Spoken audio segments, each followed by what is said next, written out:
주영석 기자의 뉴스 속으로.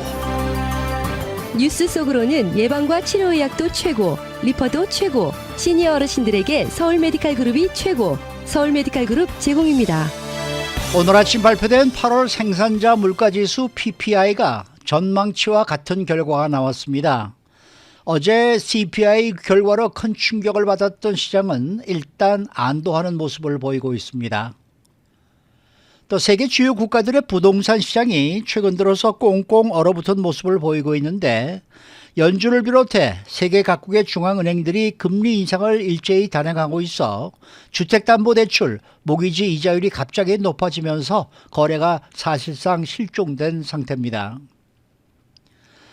엘리자베스 2세 여왕의 서거를 계기로 영연방에서 탈군주제 목소리가 커지고 있고, 스코틀랜드와 북아일랜드에는 영국으로부터의 독립에 대한 열기가 고조되고 있습니다. 주영석 기자, 안녕하십니까.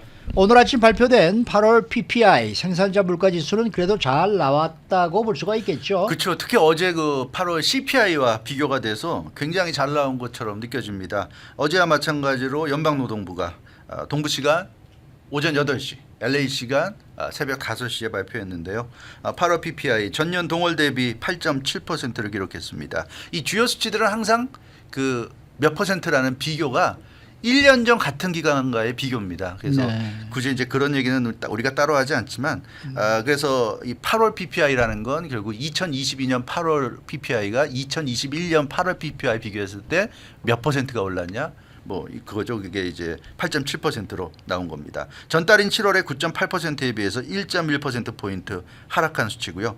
지난해 8월 이후 가장 낮은 수치입니다.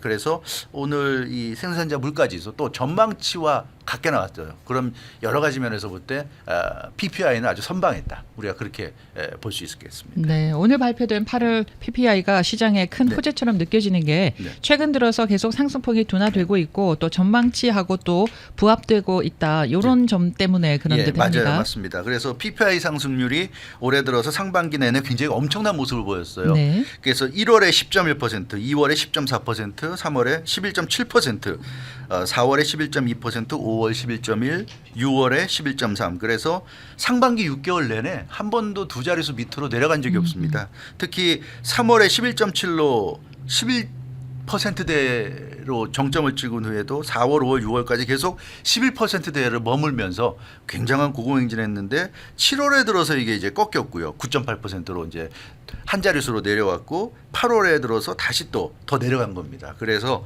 최근 두 달 연속 지금 둔화되고 있는 모습을 보이고 있다는 거. 이게 일단 좋은 점이라고 할 수 있고, 또 8월 PPI는 말씀하신 대로 월가가 전망한 수치, 전망치와 지금 같다는 거. 어제 8월 CPI가 난리가 났던 게 월가 전망치보다 0.2 내지 0.3%포인트 정도 높게 나왔단 말이에요. 네. 얼마 아닌 것 같지만 전망치보다 그렇게 조금 더 높게 나온 게 그 난리가 났는데, 이 오늘 PPI는 전망치와 같게 나왔다는 점.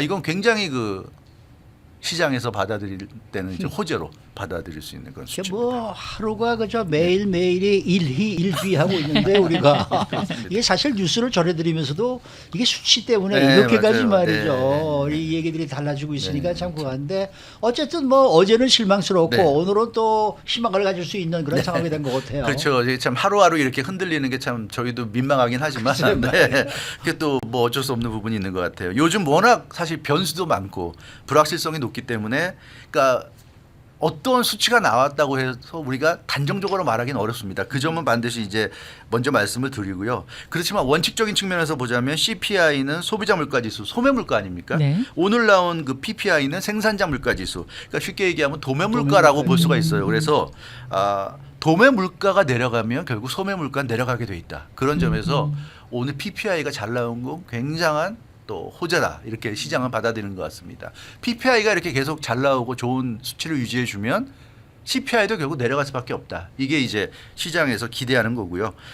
그리고 이 연방준비제도가 공격적인 금리 인상을 당분간 계속 이어갈 것이 이제 확실시 되고 있습니다. 그러면 지금 도매 물가가 내려가고 있고 계속해서 연방준비제도가 금리 인상하면서 푸시하고 있고, 그러면 소비 여력은 갈수록 위축될 수밖에 없어요. 그렇죠? 그러면 결론적으로 도매 물가 내려가고 소비는 줄어들고 그럼 물건 가격, 서비스 가격이 내려갈 수밖에 없다.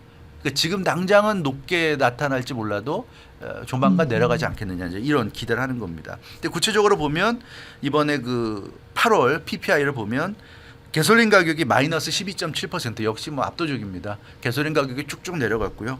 난방유 가정 난방유가 마이너스 12.2%. 그래서 역시 그 에너지 가격이 많이 내려갔어요. 그래서 에너지 부분 전체적으로 마이너스 6.0% 하락했고요. 근데 이제 이 에너지가 너무 떨어지니까 그 에너지를 제외하고 보면 좀 불안한 요소는 있습니다. 서비스 주요 지수는 0.4%지만 어찌됐건 올라갔어요.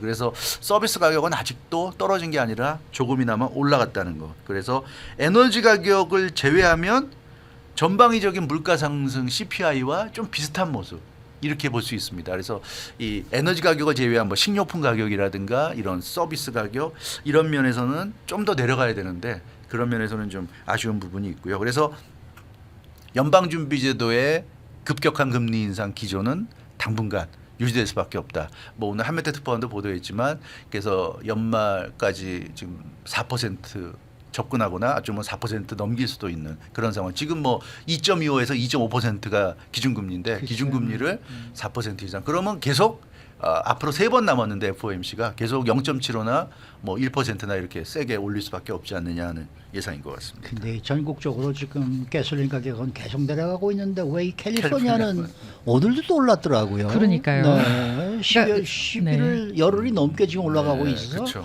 이건 정말 저는 앞만 봐도 이 정유회사들이 농간이 아닌가 이런 생각이 자꾸 들기도 해요. 합리적인 의심을 할 수밖에 네. 없어요. 수치로 보면은. 그래서 정말 그 일부 나라에서 추진한다는 뭐 횡재세나 이런 게 네, 좀 네. 정유회사들한테는 좀 필요하지 필요해요. 않다는 생각도 좀 저는 드는 것 이건 같습니다. 뭔가 좀 이상해요. 네, 네.